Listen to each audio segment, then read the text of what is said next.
Estamos en línea con Sebastián Schulz, que es licenciado en Sociología por la Universidad Nacional de La Plata y especialista en estudios chinos por la misma universidad. ¿Qué tal, Sebastián? Alejandro y Leila, te saludamos.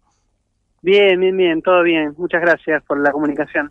Gracias a vos. Bueno, nos interesaba profundizar sobre este hecho puntual, pero antes de arrancar en las novedades, nos gustaría que nos puedas comentar un poquito cuál es la importancia estratégica de Taiwán en la región, no solamente para China, sino también para Estados Unidos, que es quien en última instancia está alimentándolo militarmente.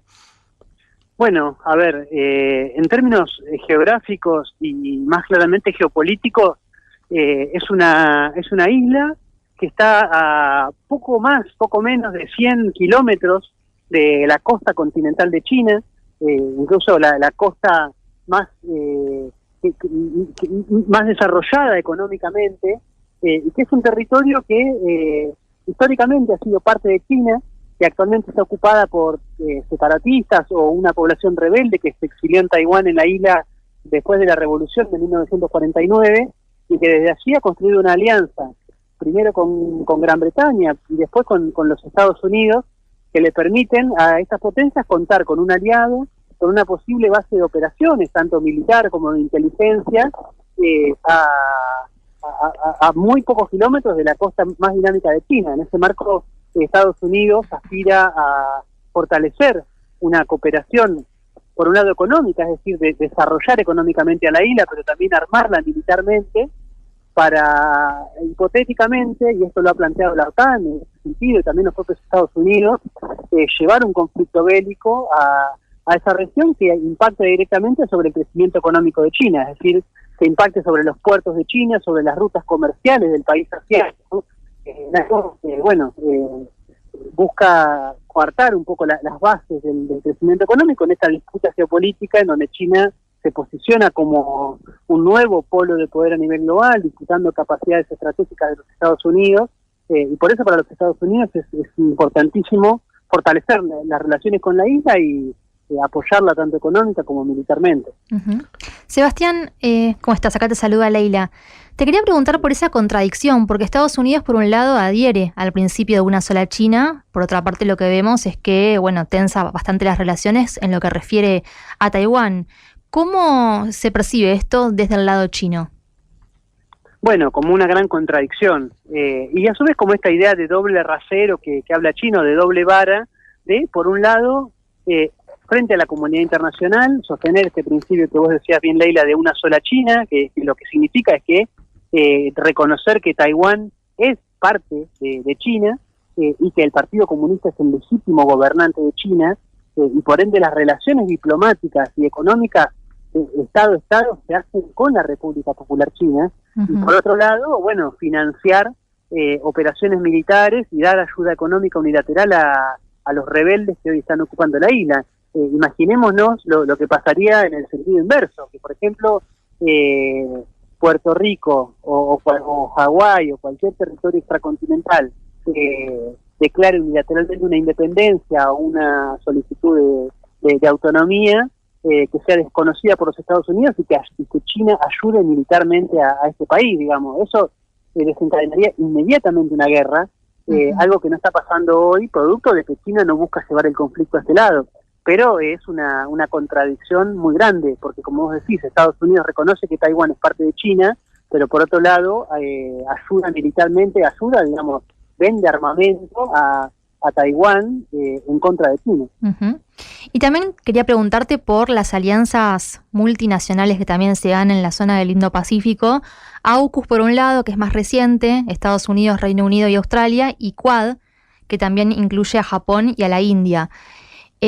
¿Cómo percibe China estas alianzas? Porque no solo preocupa a China, también preocupa, por ejemplo, a Rusia y a otros países de la región. Y cómo entender también, el potencial que podría llegar a tener en un futuro conflicto bélico ambas alianzas.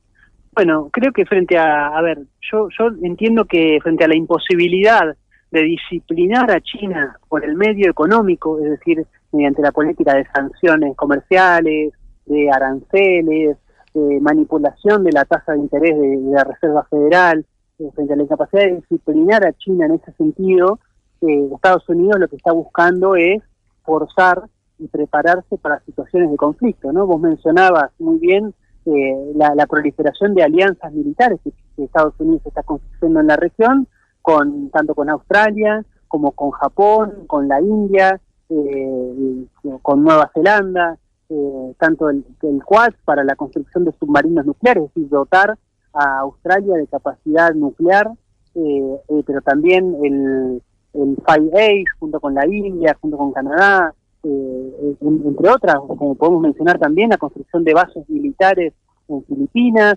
la propuesta de establecer una base de la OTAN en Japón, es decir, que la OTAN deje de ser una alianza meramente atlántica y pase a ser una alianza en sintonía con los nuevos tiempos globales. Esto lo dice el G7 y también lo ha dicho la OTAN. El futuro de la humanidad hoy se está discutiendo en el Asia-Pacífico, específicamente en el Mar del Sur de China, que es la región más dinámica en términos económicos.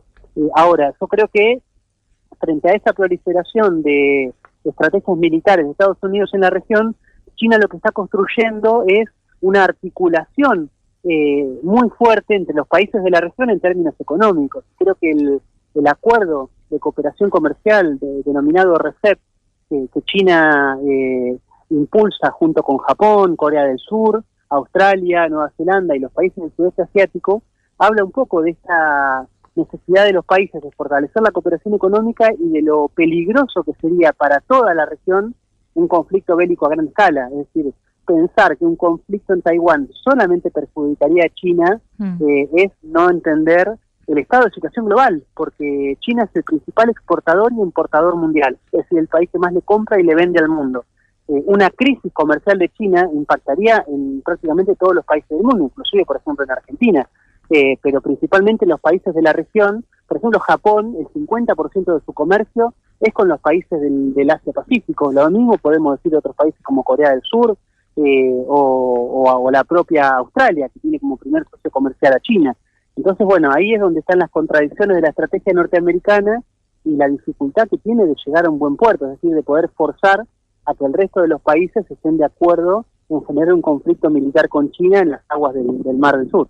Sebastián, te consulto, ya que hablabas de la parte económica. Taiwán es el principal fabricante de semiconductores, ¿no? De chips que, bueno, alimentan todos los aspectos de nuestra vida de distintas formas. ¿Tiene un peso en el conflicto? ¿Qué rol juega ese desarrollo económico de Taiwán en este entramado que estás contando? Claro, creo que, a ver, eso es estratégico lo que vos decís, porque en algún punto, en la disputa tecnológica, lo que está en juego es, frente a una posible o hasta inevitable reunificación de China, es decir, incorporación de Taiwán a China, ¿quién se queda con esta empresa que es Taiwan Semi Manufacturing Conductor? O sea, la mayor fábrica de semiconductores del mundo, que es fundamental para la fabricación de baterías y otros aparatos eléctricos. Es una empresa taiwanesa, de hecho, que es una de las empresas que le vende semiconductores a China y a los Estados Unidos y a otros países del mundo, que, bueno, está en disputa porque hay una realidad hoy, que el mundo ha cambiado, y eso es obvio, pero una de las manifestaciones más evidentes es la situación del estatus diplomático de Taiwán. Pensemos que en 1970 prácticamente el 90% de la comunidad internacional reconocía a Taiwán como la verdadera y legítima China. Hoy eso ha cambiado considerablemente. Hoy solamente quedan 12 países del mundo que reconocen o que creen que Taiwán es la verdadera China y no mantienen relaciones con la República Popular.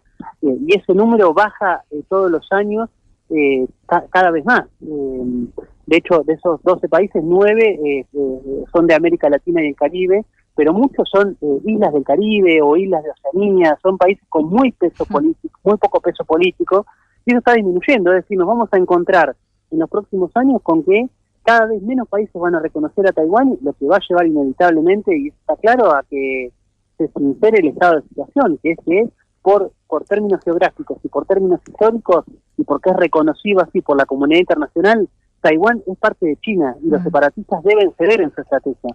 Ahora, yo creo que lo que está forzando Estados Unidos es que el nuevo gobierno de Taiwán declare su independencia, es decir, se declare como país independiente, lo que obligaría a China, porque así lo dijo, es ahí sí generar un conflicto bélico o tomar posesión de la isla por la fuerza. Claro. Creo que eso es lo que está generando Estados Unidos y en ese marco quedarse con la empresa de fabricación de semiconductores. Ahora, qué tremendo sería si eso sucede, ¿no, Sebastián? Y quería preguntarte, en ese sentido, ¿cómo ves a China desde el punto de vista militar? Como para hacer frente a un conflicto con Estados Unidos.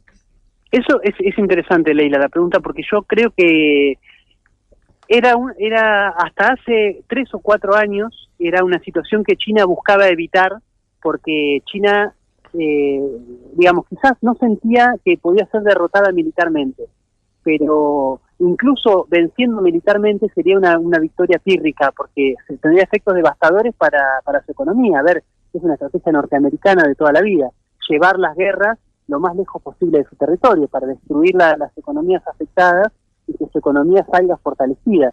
Entonces China, por todos los medios, más allá de que legítimamente le corresponde sus derechos, sus reclamaciones de soberanía sobre Taiwán, no ir a un conflicto bélico en la región. Ahora, yo creo que eso en los últimos años ha cambiado. Creo que las lecciones dejadas en Afganistán, donde Estados Unidos se retiró por la puerta de atrás, e incluso lo que pasó lo que está pasando en Ucrania, en donde Estados Unidos, con todo el apoyo de la OTAN y con servicios de inteligencia funcionando, no ha podido generar una victoria sobre Rusia. China se ve envalentonada y cree que si es necesario un conflicto bélico, está en condiciones de ganarlo, que incluso podría fortalecer sus capacidades frente al resto de la comunidad internacional. Ahora, creo que igualmente China no lo mantiene como primera opción. Y puede evitar un conflicto bélico y avanzar hacia la reunificación pacífica, lo va a hacer porque China lo ve como un conflicto, una situación a resolver en el mediano plazo. Digamos, China cree que por tendencia histórica y por las tendencias actuales, Taiwán inevitablemente va a volver a ser parte de China de acá, ya sea 5, 10 o 15 años. Sebastián, te agradecemos muchísimo la conversación. Bueno, muchas gracias a ustedes por la comunicación. Ahí estábamos en línea con Sebastián Schulz, licenciado en Sociología por la Universidad de La Plata y especialista, obviamente, en estudios sobre China.